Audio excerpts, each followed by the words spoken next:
शुरू किया जाए। मॉडर्न हिस्ट्री चैप्टर 1, भारत में यूरोपियों का आगमन। पहला टॉपिक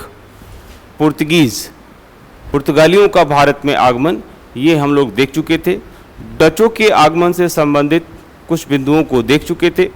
डच कैसे 1605 ईस्वी में आते हैं और भारत में 1825 ईस्वी तक बने रहते हैं।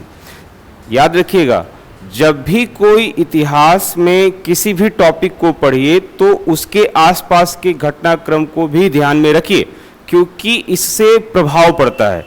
जैसे मैं आपसे ये पूछ रहा हूँ, 1605 ईस्वी में भारत के राजनीतिक हालात कैसे थे जिस समय डचों का भारत में आगमन हुआ। 1605 ईस्वी में भारत के राजनीतिक हालात कैसे थे जब भारत में डचों का आगमन हुआ। अब मैं ये क्यों आपसे कह रहा हूँ, होता है कि कितनी दफ़ा हम बहुत सारे बिंदुओं को पढ़ लेते हैं, किताबों में लिखा हुआ रहता है, लेकिन फिर भी प्रश्न छूट जाते हैं। इसका एक ही कारण होता है कि हम उन प्रश्नों को लेकर एक स्ट्रैटेजी नहीं बनाते हैं या समझने का प्रयास नहीं करते हैं, चीज़ों को बस रटने का प्रयास करते हैं। जैसे अगर आपको यहाँ पर स्टेटमेंट और फिर उस पर कंक्लूजन निकालने वाला क्वेश्चन आ जाए, 1605 ईस्वी के आसपास भारत के राजनीतिक हालात ऐसे थे कि भारत में मुगल वेल एस्टेब्लाइज्ड हो चुके थे। भारत में मुगल क्या थे? वेल एस्टेब्लाइज्ड हो चुके थे। अकबर ने 1556 ईस्वी से लेकर 1605 ईस्वी के बीच में मुगलों को बहुत विस्तार दे दिया था। कोई दूसरा ये सपने भी नहीं सोच सकता था कि वो उत्तर भारत में मुगलों को चुनौती दे सके। मुगल उस समय अपनी सर्वश्रेष्ठ स्थिति में थे, ऐसा कहा जा सकता है, हाँ या ना। तो दूसरी तरफ अगर यूरोपियों की बात करें तो 1498 में पुर्तगीज आते हैं, उनको भी यहाँ पर रहते हुए 100 वर्ष बीत चुके थे और उन्हें पता था कि भारत में किस तरीके से रहना है। 100 वर्षों का उनका अनुभव, जाहिर सी बात है डचों के लिए एक एक्स्ट्रा एक टेंशन था, अलग प्रतिद्वंदिता थी नहीं। और सभी चीज़ों को आजमाने के बाद पुर्तगीज जो थे वो दक्षिण भारत में अपने आप को स्थिर कर चुके थे। केरल, गोवा, ये जो मालाबार कोस्ट जिसे आप कहते हैं, और थोड़ा बहुत प्रयास उन्होंने हुगली की तरफ जो किया था, और समुद्र में अपने आप को अस्थायी रखने के लिए जो उन्होंने ब्लू वाटर पॉलिसी अपनाई थी। ये बात स्पष्ट हो गई। तो डच जब आए थे तो उनके लिए ये माहौल एक पृष्ठभूमि बनकर तैयार थी। क्लियर है? अब इसके बाद अगर कोई सवाल ऐसा भी आ जाता है जो प्रत्यक्ष रूप से आपके किसी किताब में नहीं भी लिखा हुआ है तो भी आप बना सकते हैं। तो जब भी आप किसी टॉपिक को पढ़ो तो उस टॉपिक के आसपास अगर क्या बिंदु हैं उस पर सोचिए, विचारिए। उससे क्या होगा, समझ बनेगा और चीजें सरलता से याद हो जाएंगी।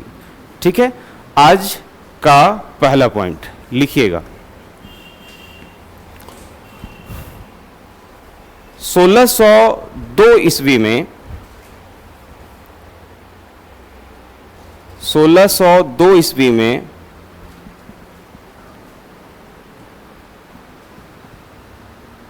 डच 1602 ईस्वी में डच भारत की ओर आने के लिए प्रेरित हुए थे तथा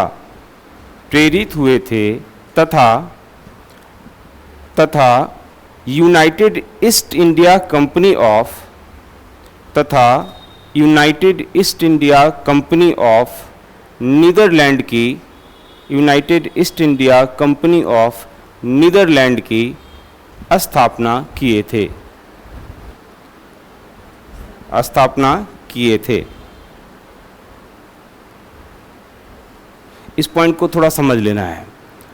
मैंने इसके पहले एक वक्तव्य दिया कि भारत में डच 1605 ईस्वी में आए। इस पॉइंट में मैंने बताया कि 1602 ईस्वी में वो प्रेरित हुए थे। तो एक स्पष्ट रूप से धारणा है कि पूरे विश्व में जो पूर्व के देश हैं यानी कि एशिया के देश हैं और जो पश्चिम के देश हैं यानी कि यूरोप और अमेरिका, तो पश्चिम के देश जो है ना वो एक कह सकते हैं कि व्यवस्था को लेकर, मैनेजमेंट को लेकर पूरब के लोग से ज़्यादा पेशेवर थे, ज़्यादा स्ट्रेटेजिस्ट थे। जैसे भारत में अंग्रेजों को व्यापार करना था, उन्होंने ईस्ट इंडिया कंपनी बना ली थी ब्रिटेन में, लंदन में, और तत्काल की सरकार ने उन्हें कोई 15 वर्ष तक व्यापार करने की अनुमति दी थी और फिर धीरे धीरे वो बढ़ता गया। तो उनकी जो स्ट्रैटेजी थी, ये प्लानिंग थी कि 10 साल बाद क्या करना है, उसको लेकर वो थोड़ी पहले सजग हो जाते थे। इसके पीछे का सबसे बड़ा कारण क्या था, ये जो मैं बताता हूँ, इसके पीछे का कारण यही तो तर्क है और यही तो कंसेप्ट है। यूरोप में पुनर्जागरण, या फिर मैं अगर भारत का कहूं तो भारत में जो आधुनिक काल की शुरुआत हुई, आधुनिक इतिहास की जो शुरुआत हुई, ये मामला यूरोप में थोड़ी पहले हो गई। यूरोप के लोग जो थे वो आधुनिक स्टेट क्राफ्ट को लेकर वो थोड़े पहले से सजग थे, और इसके पीछे कोई बहुत बड़ा कारण नहीं था, एक नेचुरल पुश फैक्टर था जो वहां के लोगों को वहां के सर्कमस्टांसेस की वजह से मिला। भारत में या एशिया के अधिकतर देशों में लोग बहुत ज़्यादा किसी प्रयास को करते हुए नहीं दिखे। इसके पीछे का यहाँ की भौगोलिक व्यवस्था थी, यहाँ पे सर्वसंपन्नता नजर आ रही थी, प्रकृति हर चीज़ गिफ्ट में देते हुए नजर आ रही थी, जबकि यूरोप में ऐसा मामला नहीं था। अगर यूरोप के लोग प्रयासरत नहीं होते, अपने आप को दुनिया की खोज में नहीं लगाते, नए बाजार को खोजते नहीं, तो शायद सरवाइव नहीं कर पाते। ये एक ऐसा तथ्य है जो पूरे इतिहास में नजर आता है। मैं एक उदाहरण आपसे जानना चाहता हूं, भारत के समाज से संबंधित है। क्या आप बता सकते हैं कि भारत का सबसे सफल व्यापारिक समाज कौन सा है? भारत का सबसे सफल व्यापारिक समाज मारवाड़ी है ना? पता है मारवाड़ी कहाँ से बिलोंग करते हैं? भारत के सबसे दुर्गम ज्योग्राफिक एरिया से, सबसे कठिन भौगोलिक प्रक्षेत्र से आते हैं। राजस्थान, मारवाड़ एक जगह है जहाँ पर पीने का सही से पानी नहीं है। तो क्या करेंगे वो? बाहर निकलेंगे, नई जगहों को तलाशेंगे, अवसरों को पहचानेंगे, अवसरों का सृजन करेंगे। यदि उन्हें अवसर मिलेगा तो उसका पूरा फ़ायदा उठाएंगे। मुझे लगता है कि यूरोपियों के मामले में भी यही बात हुई। यूरोपियों के पास एक पुश फैक्टर था जिसकी वजह से वो बाहर निकले। ठीक है, अगले बिंदु की ओर चलते हैं। अगला प्रश्न,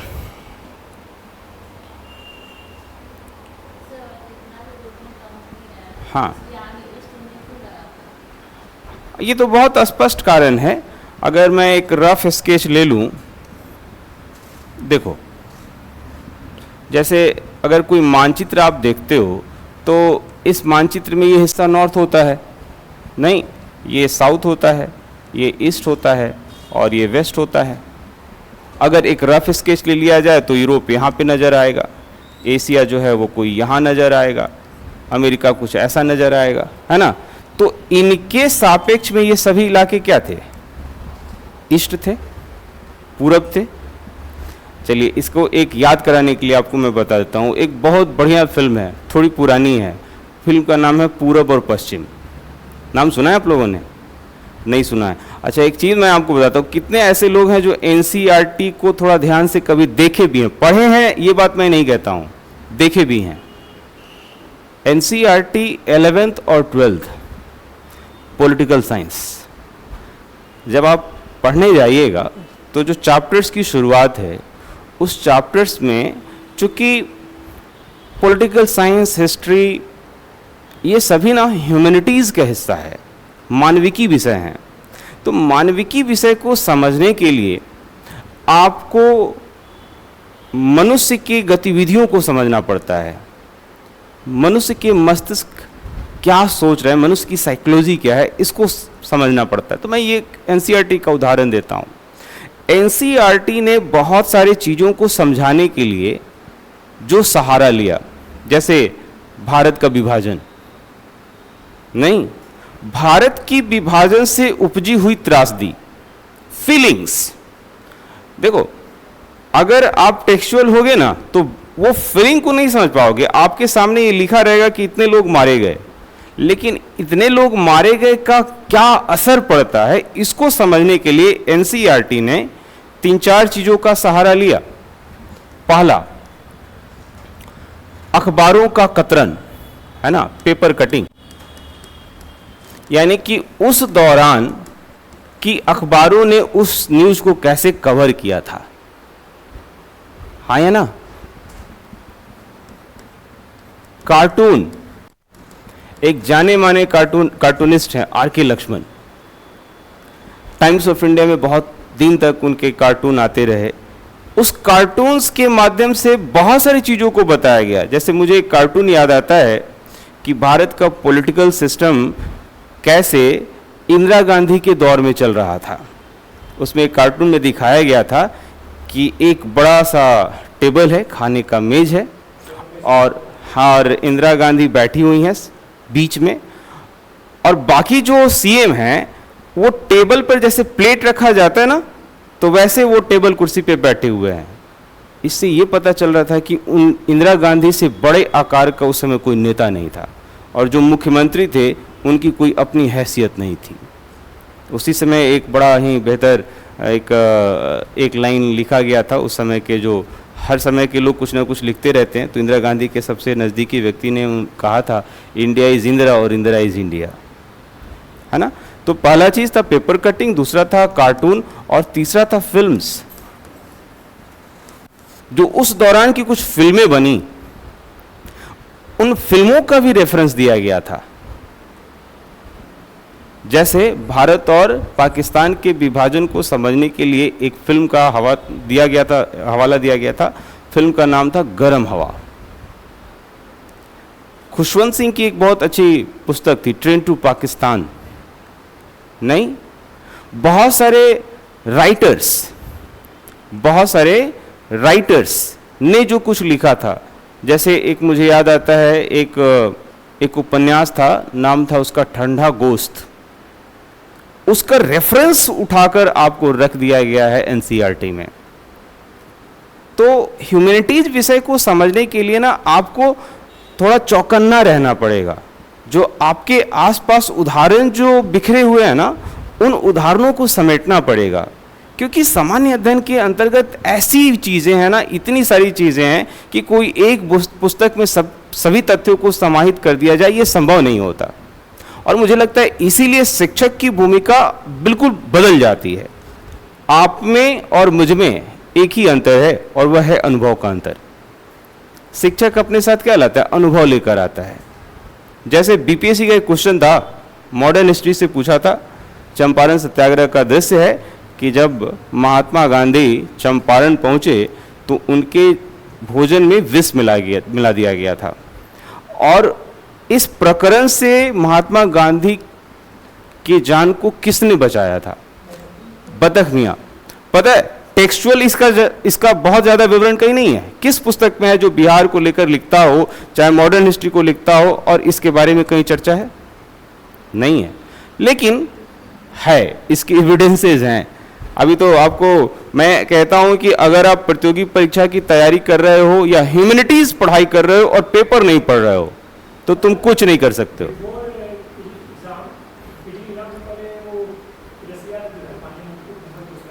यस, इसीलिए मैं कह रहा था, ये जो एग्जाम था ना, उसके पहले सदन में लेकर जो उस समय तेजस्वी यादव ने एक बयान दिया था जिसमें बतख मियाँ का नाम था, है ना।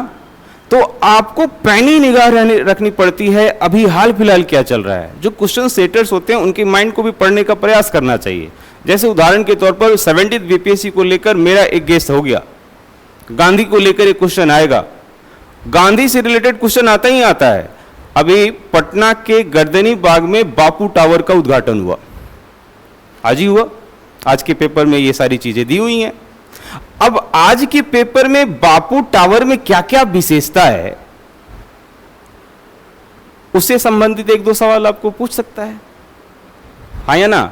तो जो आपने अभी बताया, बड़ा सही बताया कि तेजस्वी यादव ने क्या किया था कि सदन में, विधानसभा में बतख मियाँ का नाम लिया था और प्रश्न पूछ दिया गया। एक ये बात थी। दूसरा, जो चंपारण के तरफ के लोग हैं उनके लिए एक था कि जब आप मोतिहारी स्टेशन से बाहर निकलिएगा ना, तो जो मेन द्वार है उसका नाम है बतख मियां द्वार। ठीक है, तो अवेयर रहना है, जागरूक रहना है। आप एक तरीके से सोचकर इतनी बड़ी परीक्षाओं को नहीं पास कर सकते हैं, और समाज की सेवा का जो इतना बड़ा अवसर आपको मिलता है एसडीएम बनकर, डिप्टी एसपी बनकर, वो नहीं मिल सकता है। आपको समाज में लगना पड़ेगा। पेपर जरूर पढ़िए, आप हिस्ट्री पढ़ो ठीक है, लेकिन अगर पेपर में हिस्ट्री की कुछ बातें वो आपके लिए इंपॉर्टेंट हो गई। इसीलिए कहता हूं कि अगर स्ट्रेटेजी के साथ 90 दिन काम कर लिया जाए तो भी रिजल्ट आता है। और मैं तो कहता हूं भले 1.5 साल पूरी कोर्स लोग पढ़ते हैं, लेकिन रिजल्ट जो है ना वो 90-100 दिन की पढ़ाई से ही आता है। साल भर की पढ़ाई से आपका समझ विकसित होता है, आप अभ्यास करते हो, ये एक अलग मामला है। पेपर कटिंग का इस्तेमाल किया गया है एनसीईआरटी पॉलिटिकल साइंस को समझाने के लिए, कार्टून्स का इस्तेमाल किया गया है, फिल्म्स का इस्तेमाल किया गया है, कुछ कोटेशंस का इस्तेमाल किया गया है। नहीं तो आपको ये जानना ही पड़ेगा कि कैसे कोई टर्म्स आता है। जैसे जितने भी यूरोप की कंपनियां आई, उन्होंने भारत को लेकर ईस्ट इंडिया कंपनी या ईस्ट नाम क्यों जोड़ा? क्योंकि पूरे विश्व के मानचित्र में जो भारत का लोकेशन है वो पूरब की ओर है, इसीलिए ऐसा है। ठीक है, तो आपको क्या होना चाहिए?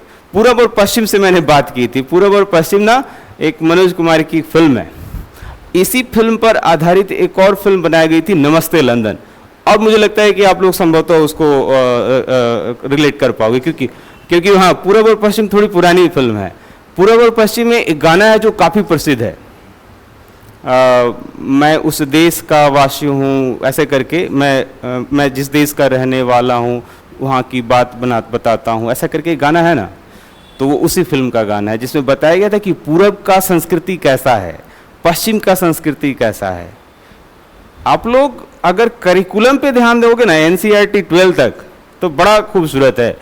अगर आप बिहार बोर्ड से पढ़ोगे तो इंग्लिश में एक chapter Indian civilisation and culture है ना। अगर आप सीबीएसई से होगे तो इंडिगो एक चैप्टर है अंग्रेजी में। तो क्वेश्चंस वहां से भी खूब पूछे जाते हैं, जहां से भी सोर्सेज मिल जाए।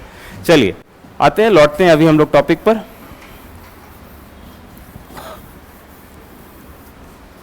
जो मैंने पहला आज का जो चर्चा किया वो 1602 ईस्वी वाला चर्चा किया।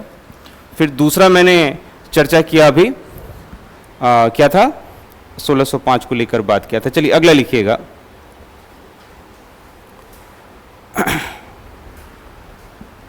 डचों ने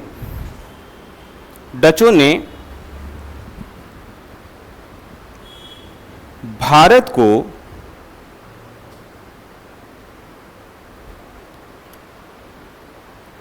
को अपने देश की आर्थिक व्यवस्था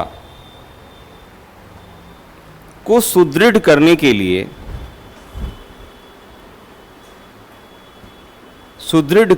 लिए एक कच्चे माल के निर्यातक देश के रूप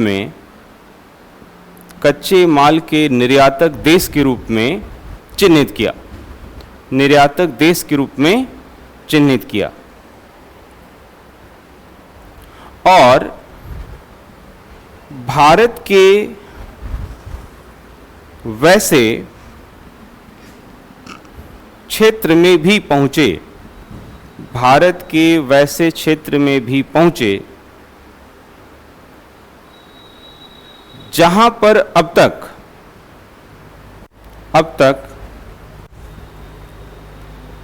यूरोप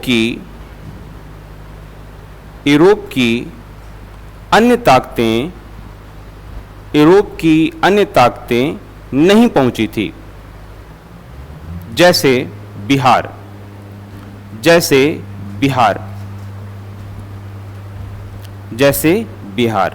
अब थोड़ा रुक जाना है, क्योंकि हम लोग बीपीएससी ओरिएंटेड इस बात को कर रहे हैं, बिहार की परीक्षाओं के लिए तैयारी कर रहे हैं, तो बिहार से संबंधित कोई बात हुई तो वहाँ पे सवाल बन जाता है। देखो, बिहार में यूरोपियों को आने को लेकर अगर देखा जाए तो अंग्रेज एक है जिसका नाम है एरोन फिंच, वो बिहार में आता है ईस्ट इंडिया कंपनी के आने से पहले, है ना, तो वो नाम आता है। लेकिन उसका आगमन एक पेशेवर के रूप में नहीं है, बल्कि जगह को ऑब्जर्व करने के रूप में है या देखने के लिहाज से है। कितनी दफ़ा बीपीएससी में इस पे एक या दो सवाल जहाँ तक मैं रिकॉल कर पाता हूँ उसने यहाँ का भ्रमण किया था। बिहार दरोगा में भी इस पे सवाल पूछा गया है ना, तो ये बनता है। लेकिन मैदानी इलाकों में आकर व्यापार का दृष्टिकोण देखना ये डचों ने शुरुआत किया था, नहीं तो पुर्तगालियों ने क्या किया था कि मसालों का या फिर सूती वस्त्र के लिए ये, और इस समुद्र के किनारे जो जगह हैं उन्हीं जगहों को उन लोगों ने टारगेट किया था, ठीक है। लेकिन डच जो थे वो थोड़े अंदर मैदानी इलाकों में भी पहुंचने का प्रयास किया था। चलिए अगला पॉइंट लिखिएगा।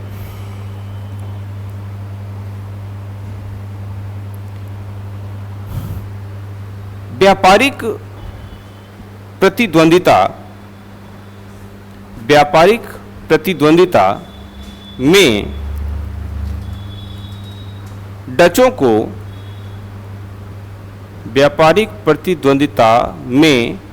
डचों को अपने ही क्षेत्र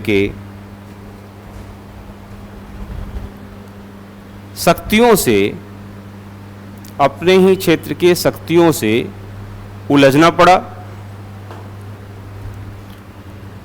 पड़ा और अंततः 1759 ईस्वी में अंग्रेजों के सामने बेदरा का युद्ध हुआ। अंग्रेजों के साथ बेदरा का युद्ध हुआ, जिसमें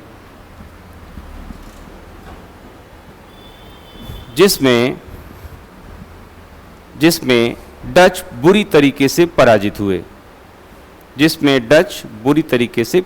हुए।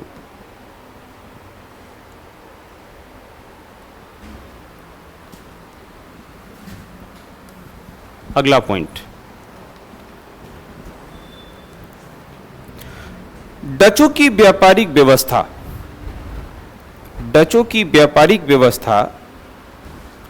सहकारिता के सिद्धांत पर आधारित थी। सहकारिता, कोऑपरेटिव।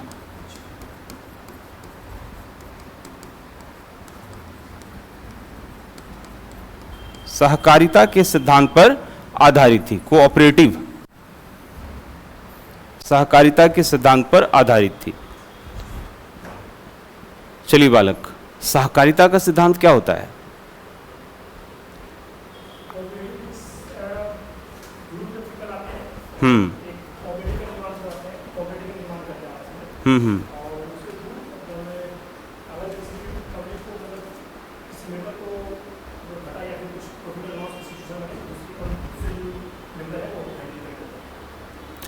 देखिए, नाम है इसका, एक शब्द है तो इसका एक अर्थ होता है। सहकारिता का मतलब होता है मिलजुल कर काम करना।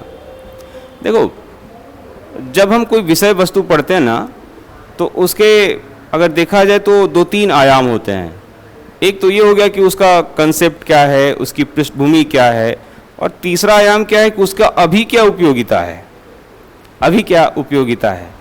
तो एक याद आता है कि एक IAS ऑफिसर थी, और जब वो बिहार में उनकी पोस्टिंग हुई तो उन्होंने ये प्रयास किया कि यहाँ के किसानों के जीवन को अपलिफ्ट कैसे किया जाए। किसानों का जीवन तो तभी अपलिफ्ट हो सकता है जब उनके रोजगार के अवसर मिल जाएं, उनके जो उत्पाद हैं उनके सही मूल्य मिल जाए। जैसे एक सबसे बढ़िया एग्जाम्पल जो है ना, वो सुधा दूध का जो ब्रांड है, ये सबसे बढ़िया एग्जाम्पल है। जैसे पटना जैसे नगरीय इलाकों में 15 लाख 20 लाख की आबादी रहती है और एक अच्छा बाजार है। 15 से 20 लाख लोगों के लिए जो दूध की उपलब्धता है, चूंकि पटना में लोगों का इनकम अच्छा खासा है तुलनात्मक रूप से अन्य जगहों के, बिहार के अन्य जगहों से, अगर 15 से 20 लाख लोगों के लिए दूध की जरूरत जो हो, अगर इसकी जरूरत को पूर्ति करने के लिए पशुपालन सिर्फ पटना में किया जाए तो मुझे लगता है ये संभव नहीं होगा। नहीं। तो सहकारिता का सिद्धांत यह कहता है कि आसपास के जितने भी किसान थे उन सबों को दूध उत्पादन से जोड़ दिया गया, नहीं, और उनके दुग्ध उत्पादन को एक जगह इकट्ठा करके प्रोसेस करके फिर पैकेजिंग करके रीडिस्ट्रीब्यूट किया गया। इससे क्या हुआ, सबों को समान रूप से अवसर मिल गया।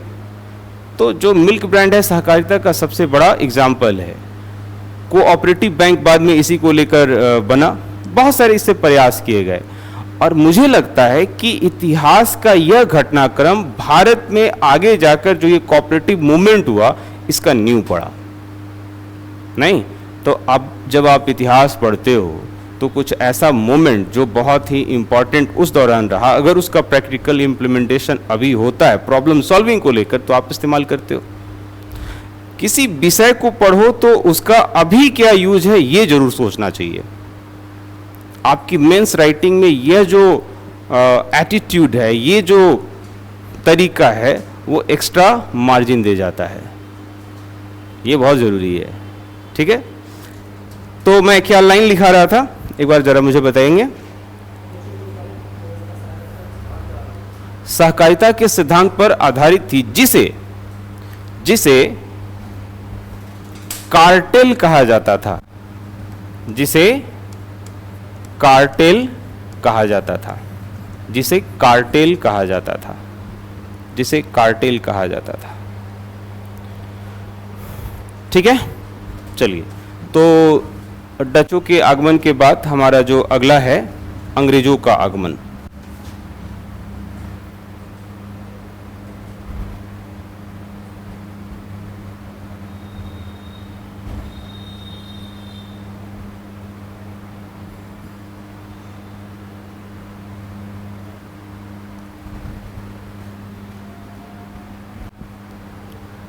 अंग्रेजों का आगमन,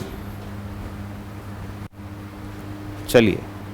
अंग्रेजों का आगमन तो थोड़ा इंपॉर्टेंट हो जाता है। जितने भी यूरोपीय हैं उनमें अंग्रेज सबसे महत्वपूर्ण हो जाते हैं। जाहिर सी बात है, भारत में, आधुनिक भारत में इनका योगदान सबसे अहम है। बाकी लोग भी हैं लेकिन इनका योगदान सबसे अहम है।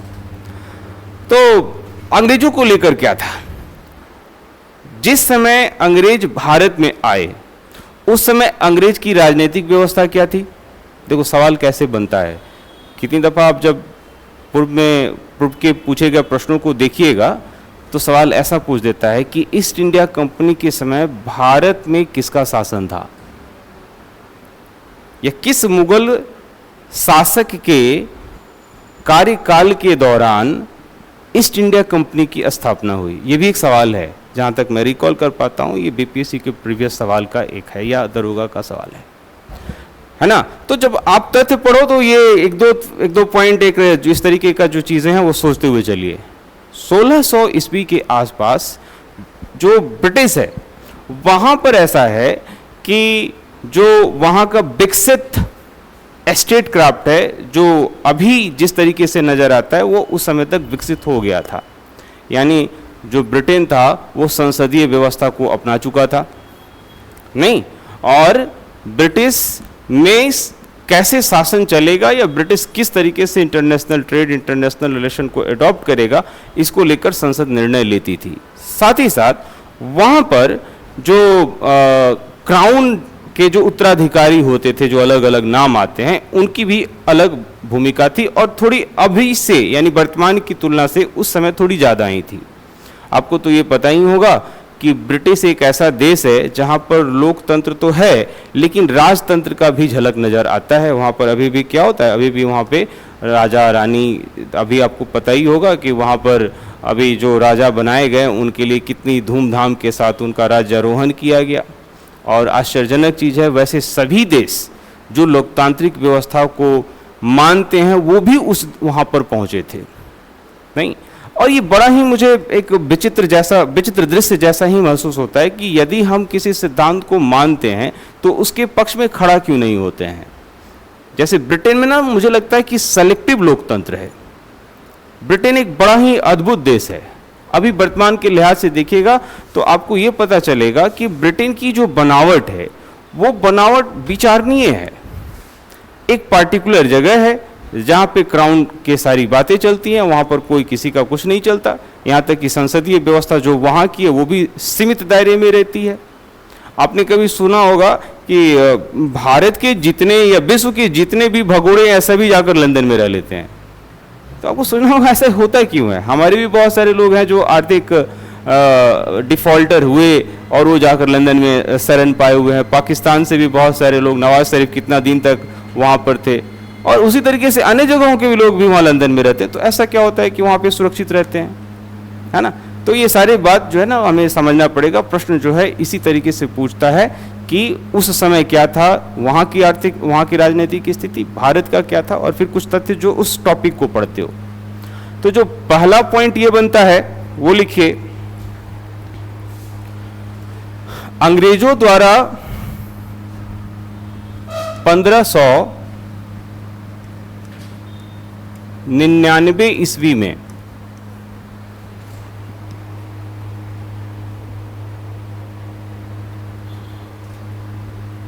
नाम थोड़ा ध्यान से लिखिएगा, governor of company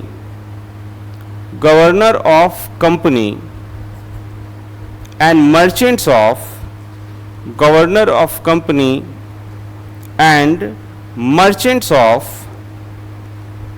merchants of London trading to East India, London trading to East Indies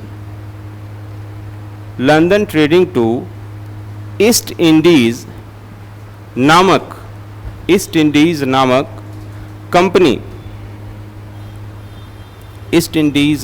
company की स्थापना की गई।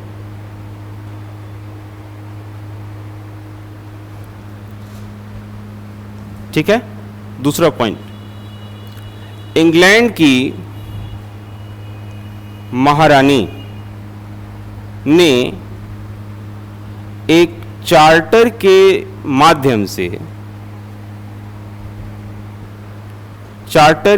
माध्यम से इस कंपनी को मात्र 15 वर्ष के लिए भारत में व्यापार करने की अनुमति दी।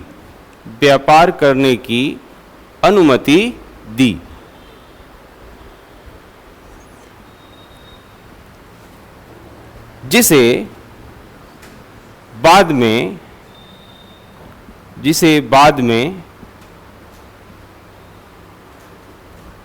में कई वर्षों के लिए बढ़ाया गया।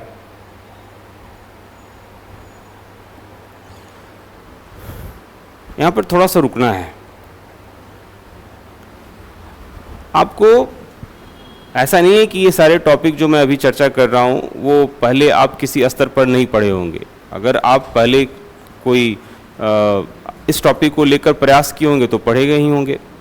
और ऐसे भी मैं आप लोगों से रिक्वेस्ट करता रहता हूं कि जिस टॉपिक को आज हम लोग डिस्कस करने वाले हैं उसे कम से कम घर से पढ़ के आइए।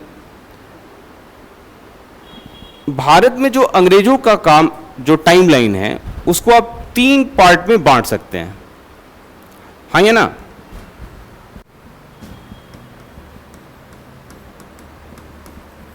ब्रिटिशर्स इन इंडिया,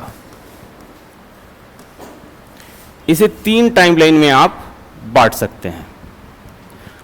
पहला टाइमलाइन है जो 1600 से लेकर, बताइए, यस, 1757। जो दूसरा टाइमलाइन है वो है 1757 से लेकर 1857, और जो तीसरा टाइमलाइन है वह है 1857 से लेकर 1947।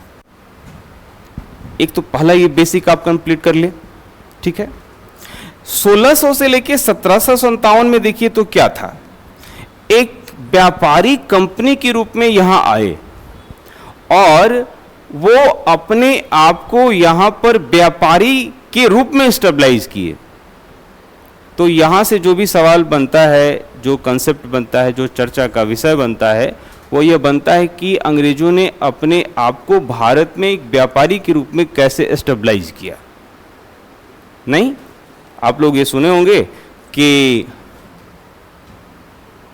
एक नाम आप बताइए, कौन ऐसा ब्रिटिश अधिकारी था जो भारत के मुगल दरबार में पहुंचा और व्यापारिक अधिकार को प्राप्त किया?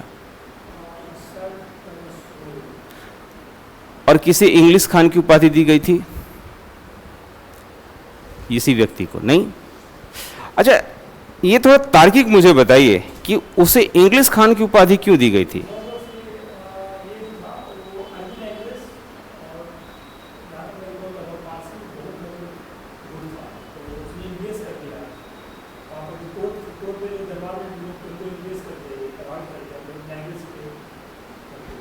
हाँ, आप बीपीएससी यूपीएससी के अभ्यर्थी हैं, आपको भी इम्प्रेस करना है। जाहिर सी बात है कि जो आयोग में बैठे हुए सदस्य हैं उनको इम्प्रेस करना है कि आप सबसे उपयुक्त आदमी हो। ऐसा इम्प्रेस करने का काम इतिहास में एक दो लोगों का है। एक तो ये व्यक्ति का नाम आता है, सर टॉमस रो का नाम आता है। इसने बकायदा तैयारी किया होगा। तार्किक रूप से सोच के देखो ना, इंग्लैंड में क्या अरबी भाषा बोली जाती होगी? नहीं, उर्दू कल्चर के बारे में वहाँ क्या अवेयरनेस होगा? लेकिन उसे पता था कि यदि भारत में जाना है और व्यापारिक अधिकार को प्राप्त करना है तो हमें वहाँ का होना पड़ेगा और कहना पड़ेगा यहाँ से मेरा बहुत गहरा रिश्ता है। ये भी आजकल बड़ा फेमस डायलॉग है। चुनावी रैलियों में कोई व्यक्ति जाता है और कहता है यहाँ से मेरा खून का रिश्ता है ना, और लोग इम्प्रेस हो जाते हैं, ले चलो ये व्यक्ति यहीं का है, और अपना वोट दे देते हैं। यदि कोई कलेक्टर साउथ इंडिया का है, उसकी पोस्टिंग बिहार के चंपारण में होती है और चंपारण में जाकर वो भोजपुरी बोलता है, वहाँ के लोग खुश। इससे बढ़िया कलेक्टर कोई नहीं है। आपकी रीजनल कनेक्टिविटी होनी चाहिए, लोगों से कनेक्टिविटी होनी चाहिए। नहीं, ये अलग बात है कि एक बहुत बड़ा डॉक्टर अपने डॉक्टरी पढ़ाई को लेकर भारी भरकम मोटी अंग्रेजी में लिखी हुई किताबों को पढ़ता होगा, लेकिन वो सबसे अच्छा डॉक्टर तभी होगा जब उसके पास कोई मरीज पहुंचे तो उससे उसी के भाषा में पूछ ले कि तुम्हें तकलीफ क्या है, और जब वो बोले तो समझ जाए कि अच्छा ये तकलीफ है, और फिर वो इलाज कर पाए, तभी वो सफल हो पाएगा। तो यदि आप अच्छा ऑफिसर बनना चाहते हो तो आपके अंदर ये गुण होना ही चाहिए। नहीं, एक बड़ी प्यारी किताब थी जो भारत के पूर्व राष्ट्रपति ने लिखी। हाँ बोलिए बोलिए।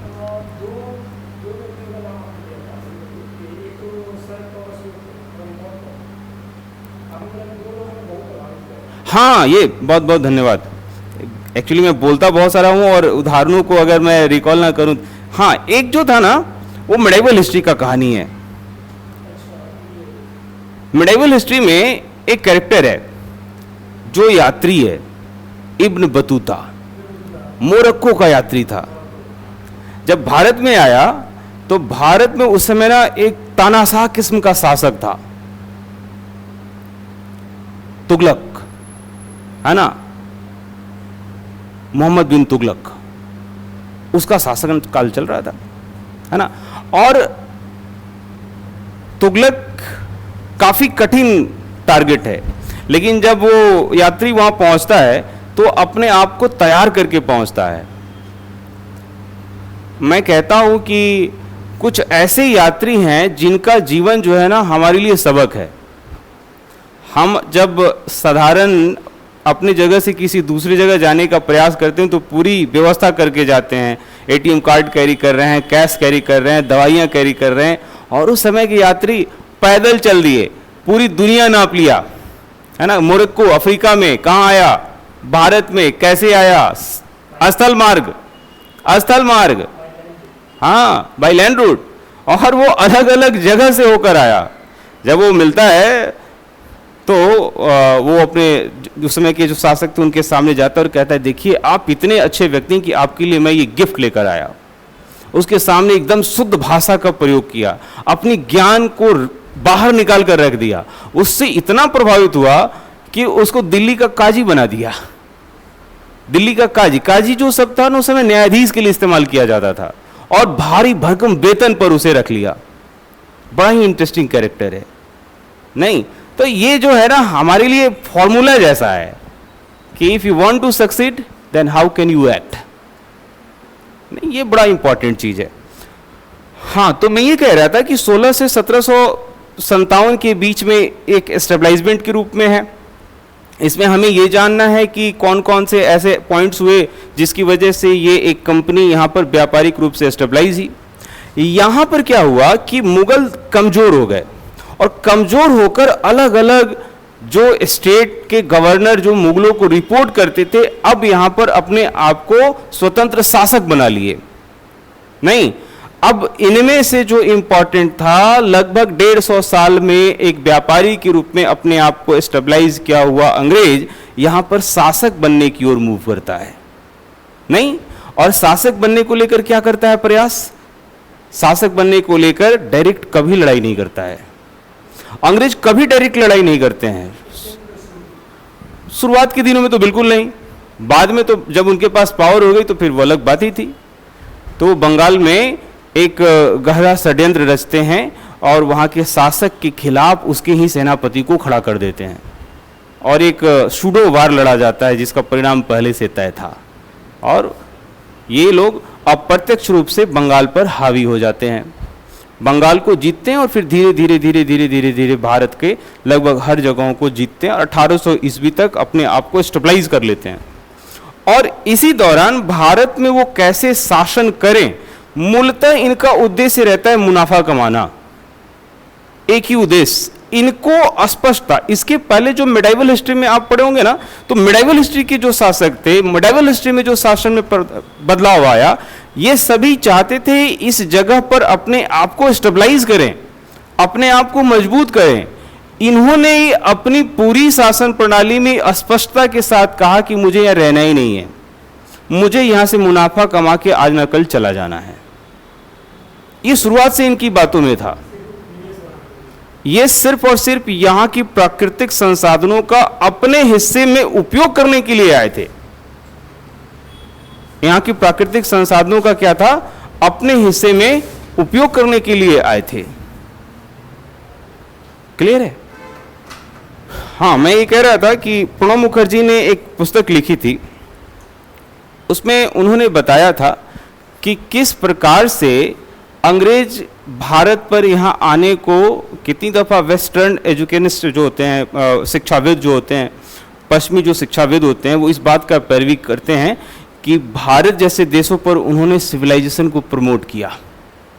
जैसे भारत के अंग्रेजों के आने से पहले भारत की कोई संस्कृति ही नहीं थी।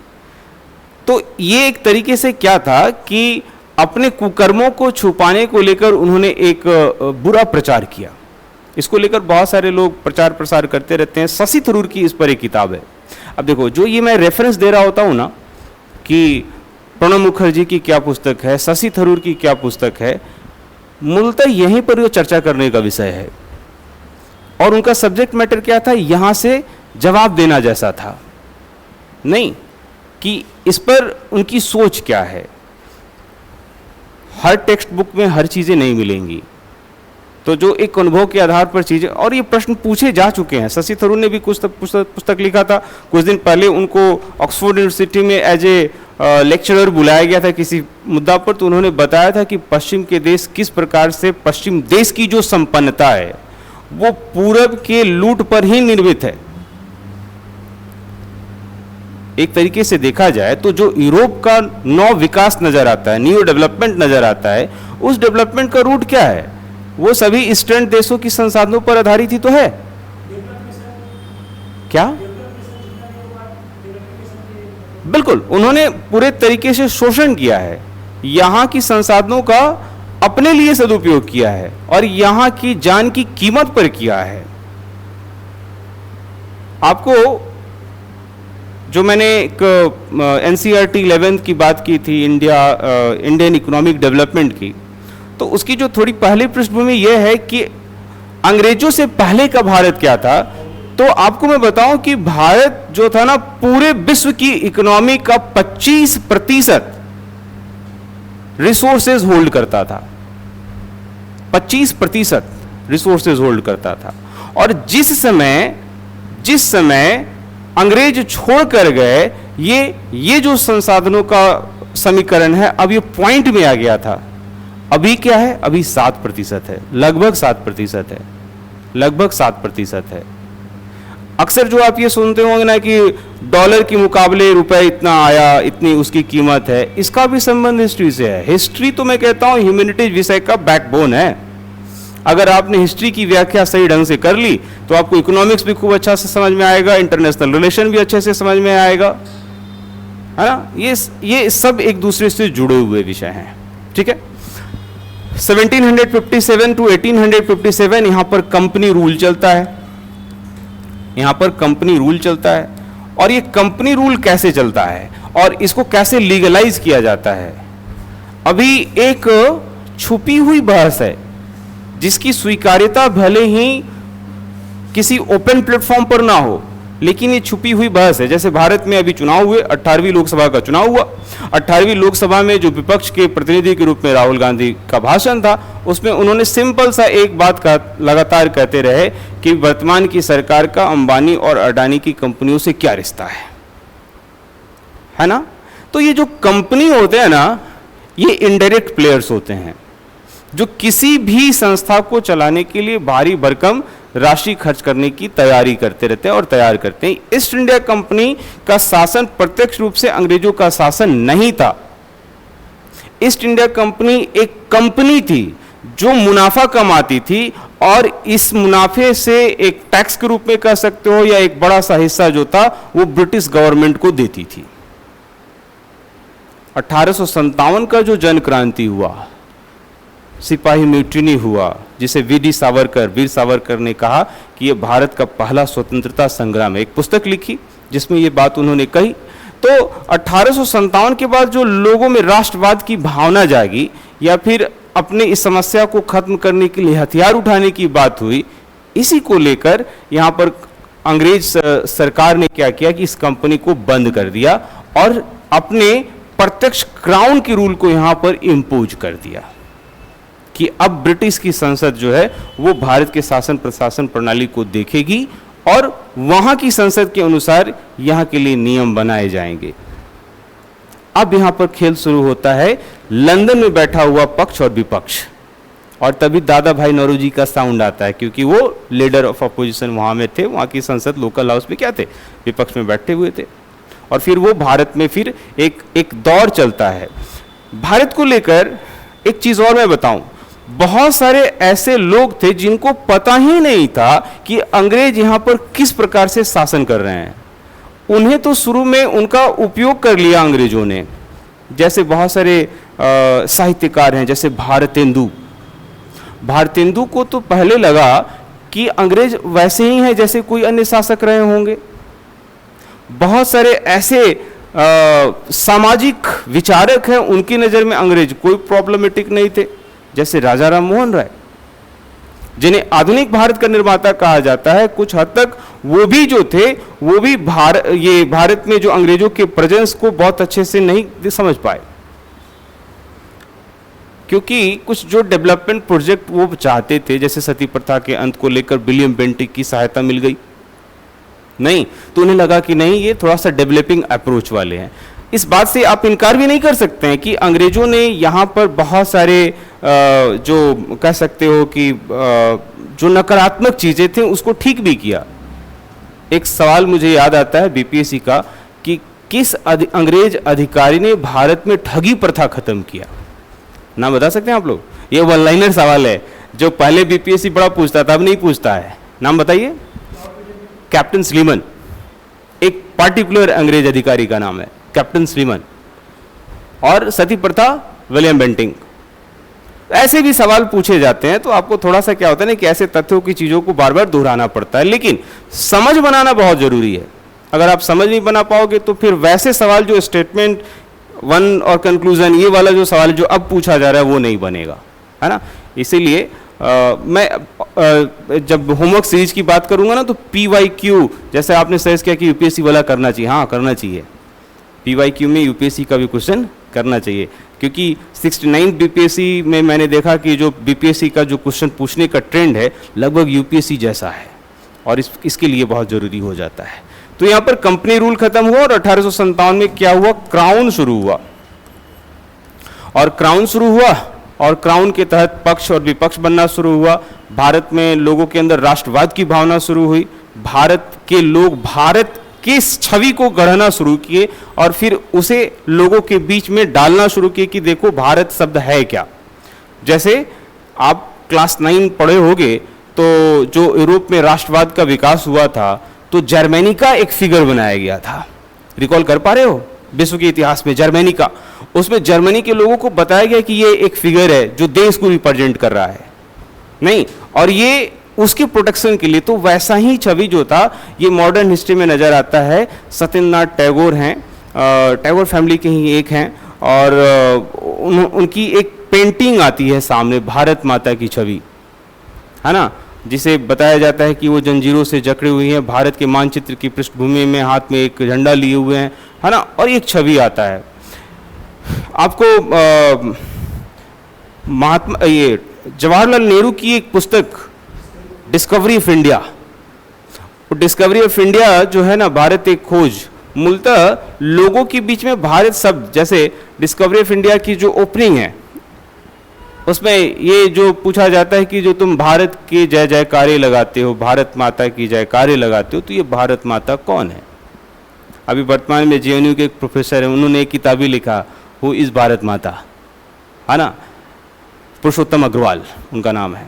तो ये जो भारत माता का कंसेप्ट है ना, ये लोगों में बताया जाना शुरू किया कि जिस भारत माता की तुम जय जयकारी लगाते हो वो यही है जो आसपास के नली हैं, आसपास के जो जमीन के टुकड़े हैं, ये जो मोहल्ले हैं, यहाँ के जो लोग हैं, ये सभी भारत माता की संतान हैं और हम सब यूनिफाइड रूप से इसको विरोध करें।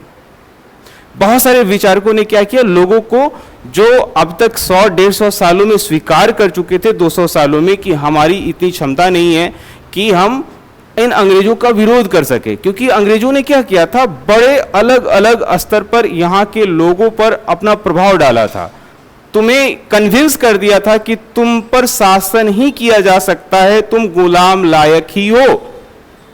तो बहुत सारे जो लोग थे ये जगाते हुए नजर आते हैं। हाँ, तो एक तरीके से क्या था, बहुत सारे लोग जो है एजुकेशन के माध्यम को लिया जाए या फिर बहुत सारे ऐसे विचारों, भाषा को लेकर लिया जाए, संस्कृति को हर तरीके से अंग्रेज जो हमारे ऊपर हावी हुए, तो बहुत सारे विचारकों ने उसे धीरे धीरे ठीक करने का कोशिश किया, है ना। बहुत सारे लोगों ने लेख का इस्तेमाल किया, पेपर में लिखना शुरू किया, ये सारा घटनाक्रम यहाँ पर होता है। और फिर धीरे धीरे 1885 में क्या होता है बताइए, आईएनसी की स्थापना होती है और फिर सिलसिलेवार ढंग से हम आज़ादी की प्राप्ति की ओर आगे बढ़ते हैं। तो मॉडर्न हिस्ट्री का जो ये टॉपिक है ना, वह मूलतः हमारे पूरे मॉडर्न हिस्ट्री की पृष्ठभूमि जैसा है। तो इस टॉपिक को थोड़ा ध्यानपूर्वक करना है और एक अच्छे तरीके से करना है। इसमें पहला पॉइंट आपने लिख लिया है, दूसरा पॉइंट लिखिए।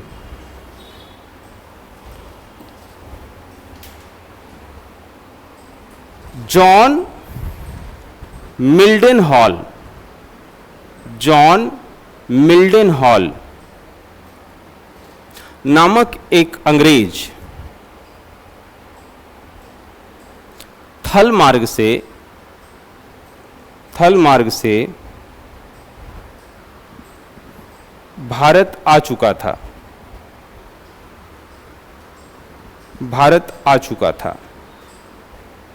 भारत में, अगला पॉइंट, भारत में ईस्ट इंडिया कंपनी की स्थापना 31 दिसंबर 1600 ईस्वी को हुई।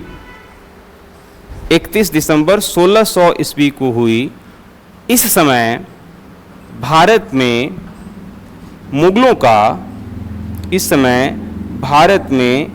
मुगलों का शासन था और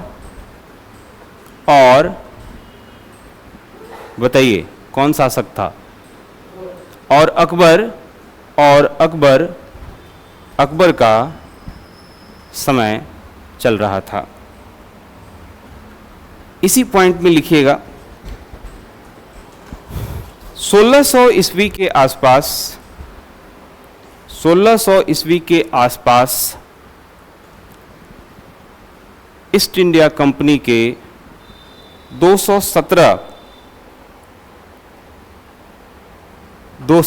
साझेदार थे। 217 साझेदार थे। 217 साझेदार थे। ये पॉइंट समझ रहे हैं क्या? साझेदार क्या थे? कंपनी में पूंजी लगाने वाले लोग। अब जरा सोच लो, हुआ क्या था ना कि मैं बार बार ये कह रहा था कि यूरोप में जो नवजागरण या पुनर्जागरण या स्टेट क्राफ्ट को लेकर जो मॉडर्न पैटर्न है वो भारतीयों की तुलना में पहले ही आ चुका था। तो वहाँ पर एक सोसाइटी में जो कैपिटलिज्म का भावना है या एक ऐसी व्यवस्था जिसमें पूंजी का सर्वश्रेष्ठ उपयोग किया जाए वो पहले ही आ चुकी थी। कंपनी का स्थापना करना आपको पता ही होगा कि इसमें बहुत बड़ा प्रयास होता है। कोई भी शासक अपने प्रयासों से कंपनी की स्थापना नहीं करता है, बल्कि कंपनी की स्थापना कोई निजी स्वामित्व के अधिकार के तहत होता है, जो कि कई लोग मिलकर भी कर सकते हैं और कोई व्यक्ति अकेला भी कर सकता है। जब बड़े स्तर पर था तो कई लोगों ने मिलकर ऐसा प्रयास किया था। यूरोप में, ब्रिटेन में यह मामला ईस्ट इंडिया कंपनी के सामने 217 लोगों के समूह के साथ था। ठीक है, अगला पॉइंट।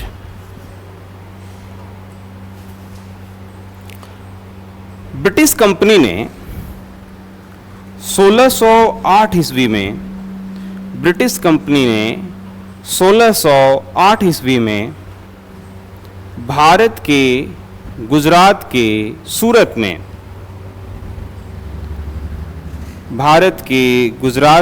सूरत में व्यापारिक केंद्र खोलने का प्रयास किया। और इसी क्रम में इंग्लैंड के राजा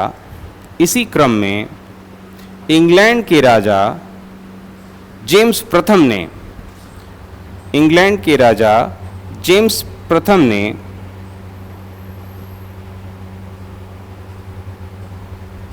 मुगल बादशाह, अब बताइए 1609 में कौन मुगल बादशाह था? यस, धन्यवाद। मुगल बादशाह जहांगीर के दरबार में अपने प्रतिनिधि कैप्टन हॉकिंस को भेजा।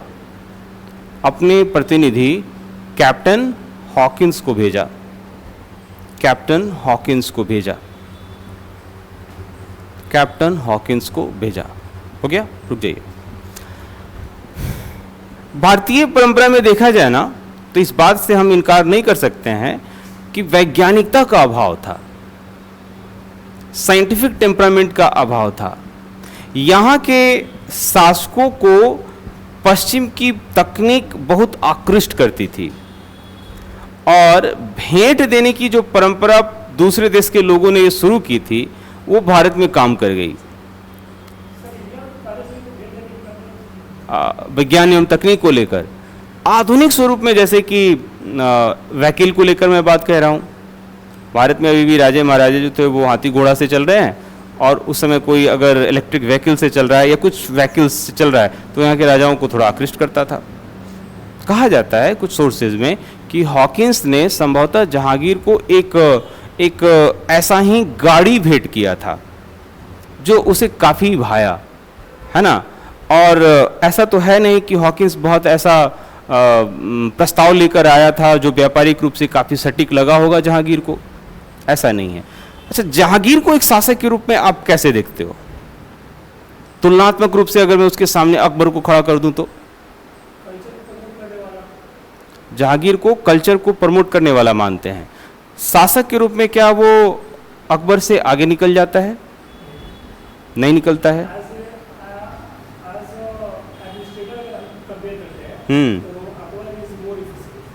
अकबर ज़्यादा एफिशिएंट व्यक्ति था, जहांगीर उतना नहीं था।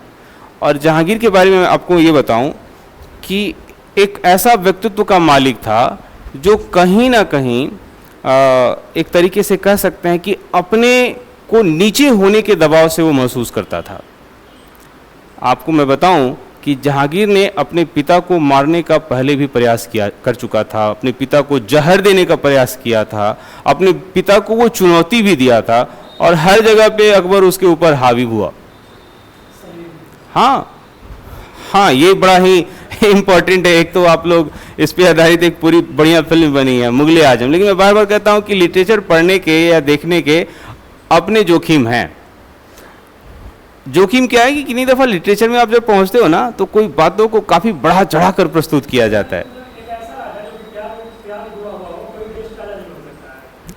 हाँ, कुछ ऐसा भी है। अरे देखो, इतिहास में आप पहुंचोगे ना, तो बहुत सारे ऐसे एग्जाम्पल हैं। ऐसा भी नहीं कहा जा सकता है। देखो, इंस्पायरिंग को लेकर आपके ऊपर डिपेंड करता है कि आप किस तरीके से इंस्पायर्ड हो। अगर अब तुम बात करोगे तो मेरे पास उदाहरण बहुत हैं। जैसे उदाहरण के तौर पर औरंगजेब को ना चलता फिरता पीर कहा जाता था, नियमों का बड़ा सख्त और पाबंद था, है ना। वो एकमात्र ऐसा मुगल शासक था जिसने 2 बार अपना राज्यारोहण करवाया। एक बार वो अपने पिता के रहते रहते जो मूल राजधानी आगरा थी उससे दूर अपनी राज्यारोहण करवाता है, और दूसरा जब उसके पिता का देहांत हो जाता है तो आगरा में पहुंचता है और फिर अपना राज्यारोहण करवाता है। तो राज्यारोहण के समय ना एक शपथ दिलवाया जाता है। शपथ ये दिलवाया जाता है। अब देखो, पॉलिटिकल साइंस का क्वेश्चन मेरे दिमाग में एक सेट हुआ है, मैं गेस किया है मैंने ये क्वेश्चन, और ये क्वेश्चन शपथ से है। क्योंकि अभी ये जो ना बिहार में एक न्यूज में व्यक्ति थे, देवेश चंद्र ठाकुर, नाम सुने हैं? देवेश चंद्र ठाकुर ने क्या किया कि कुछ दिन अपने एमपी बन गए, और उसके बाद से उन्होंने किसी पब्लिक प्लेटफॉर्म पे कह दिया कि मेरे पास ना बोलूं या ना बोलूं ऑनलाइन में न्यूज में आ गया तो मैं भी बोल ही सकता हूं कि यादव और मुसलमान मेरे पास काम लेकर ना आए, क्योंकि वो लोग वोट नहीं देते हैं। अब ये जो मामला है ना, सही मायने में देखा जाए तो उनकी सदस्यता समाप्त करने के लिए काफी है। यहां से सवाल पॉलिटिकल साइंस का बनना शुरू हो जाएगा। सवाल ये, किस आर्टिकल के तहत आप शपथ लेते हो और उसके आधार क्या होते हैं, है ना। यही तो है जो थोड़ा सा जागरूक हो जाओगे तो प्रश्न कहां से बनते हैं एकदम पता चल जाएगा। देवेश चंद्र ठाकुर का यह बयान बहुत ही निंदनीय है, और हो सकता है अगर विपक्ष थोड़ा काम करे तो उनकी सदस्यता समाप्त करने के लिए काफी है। आप किसी पूर्वाग्रह से कार्य कर पद पर नहीं बैठ सकते हैं। अगर मैं आपको वोट नहीं दे रहा हूं तो इसका मतलब थोड़ी है कि डेवलपमेंट अपॉर्चुनिटी पे मेरा अधिकार नहीं होगा। बिल्कुल बिल्कुल। मैंने आपको एक और कंसेप्ट मैं बता रहा हूं कि बहुत सारे जो कंट्रीज हैं ना डेमोक्रेटिक सेटअप में, उन्होंने ना सूडो कैबिनेट की बात की है, और वो अपने यहाँ लागू भी किए हैं। सूडो कैबिनेट समझते हो? सूडो कैबिनेट का मतलब होता है जैसे कि जो सत्ता में बैठे लोग हैं, सत्ता में जो मान लो कोई रेलवे मिनिस्टर है, अपोजिशन में एक व्यक्ति को रेलवे मिनिस्टर बना दिया गया। ये जो सूडो, हाँ ब्रिटेन में है। और पता है ये सूडो मिनिस्टर क्या कर रहा है? अब ये जो रेलवे मिनिस्टर जो विपक्ष का है वो पकड़े रहेगा रेलवे मिनिस्ट्री को, और देखेगा कि कहां गलती कर रहा है, फिर उसकी बात को वो उठाएगा। मजेदार हो जाता अगर ऐसा हो जाता यहाँ तो। यहाँ पर रिफॉर्म मजबूरी है।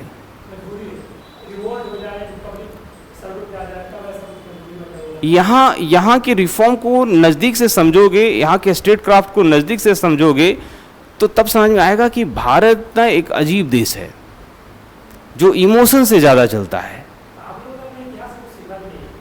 इतिहास एक फेमस इतिहास का तो इतिहासकार का यही कथन है कि इतिहास से हमने यही सीखा कि इतिहास से कुछ नहीं सीखा। ये भी क्वेश्चन है, ये स्टेटमेंट भी क्वेश्चन है। किस इतिहासकार ने कहा? ये क्वेश्चन है प्रीवियस पेपर का। ठीक है। अभी जो मुझे लगता है कि ये जो सुधार है, जैसे बसपा का उत्तर प्रदेश में एकदम से शांत हो जाना, आपको चिंतनीय तो है। वैसे विपक्ष लीडर जो निडरता से सत्ता में बैठे लोगों को चुनौती दे सकते थे अगर वो कुछ नहीं कहते हैं, सरेंडर कर जाते हैं, या वैसे लोग जो भ्रष्टाचार के आरोप में थे सत्ता के पक्ष के साथ जाकर बड़ा साफ सुथरे हो जाते हैं, ये भी चिंता का विषय है। बहुत सारी ऐसी चीज़ें हैं जिस पे भारतीय राजनीति की समस्याएं हैं। हिस्ट्री और पॉलिटिकल साइंस एक दूसरे के साथ चलता रहता है ना। चलिए, तो ये कैप्टन हॉकिंस के बारे में मैंने लिखा है, स्टेटमेंट को एक बार पढ़ देना प्लीज़।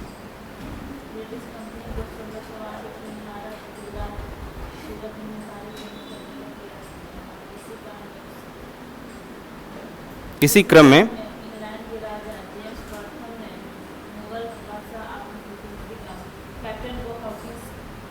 कैप्टन हॉकिंस को अपना प्रतिनिधि के रूप में 1609 ईस्वी में भेजा।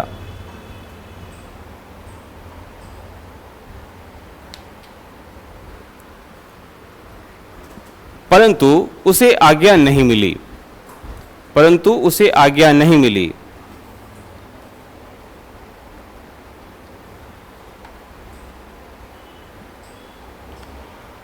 परंतु उसे आज्ञा नहीं मिली। कैप्टन हॉकिंस को 400 मनसब, कैप्टन हॉकिंस को 400 मनसब का अधिकार दिया गया। अगला पॉइंट, 1613 ईस्वी।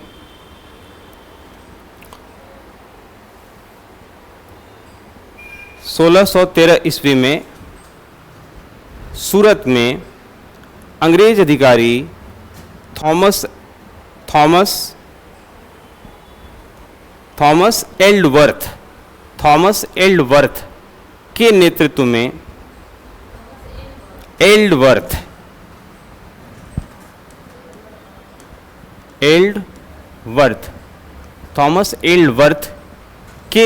में थॉमस एल्डवर्थ के नेतृत्व में व्यापारिक कोठी खोलने की अनुमति मिली। थॉमस एल्डवर्थ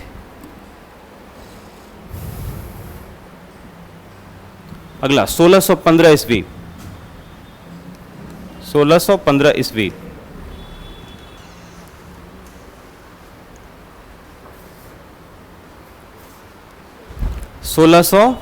ईस्वी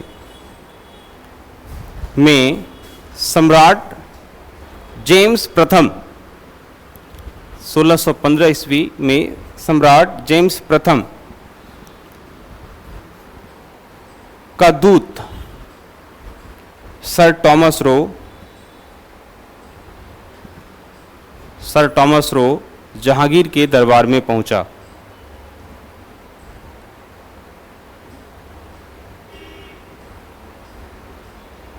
ठीक है, एवं व्यापार की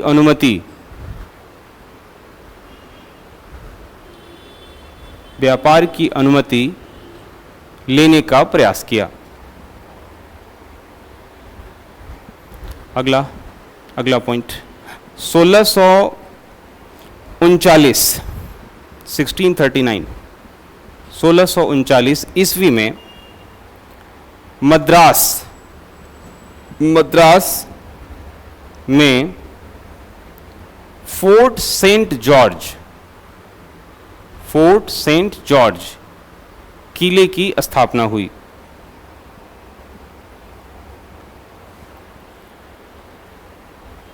अगला 1698 ईस्वी में कंपनी ने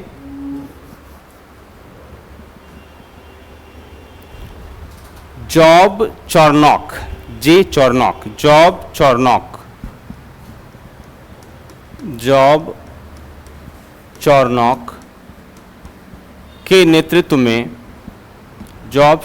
के नेतृत्व में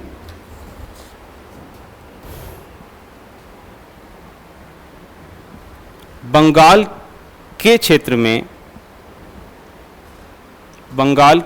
में 12,000 रुपए का भुगतान कर 3 गांव सूतानाती कालिकाता, सूतानाती, कालिकाता एवं गोविंदपुर प्राप्त किए। जो आगे जाकर कलकत्ता शहर के रूप में विकसित हुआ। आगे जाकर कलकत्ता शहर के रूप में विकसित हुआ। ठीक है, कलकत्ता शहर के रूप में विकसित हुआ। थोड़ा अब रुक जाइए। ये जो कुछ कालक्रम थे वो इस दौरान के थे, अभी भी कुछ बाकी हैं।